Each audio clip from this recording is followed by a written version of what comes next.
Беларускае слова «маці» – гэта слова, якое азначае «маць» ці «мама».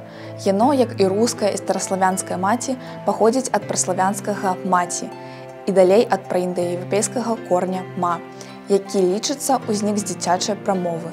Гэта значыць гук, які лёгка вымаўляецца і агульнаславянскім словам, якое азначае «маці».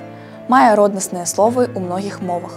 Напрыклад, лацінскае слова «матер» ці англійскае «маза». Такім чынам, «маці» – гэта беларускі варыянт агульнаславянскага і індаеўрапейскага слова для абазначэння «маці», які сыходзіць каранямі ў старажытныя часы фарміравання мовы. Шануйце беларускую мову!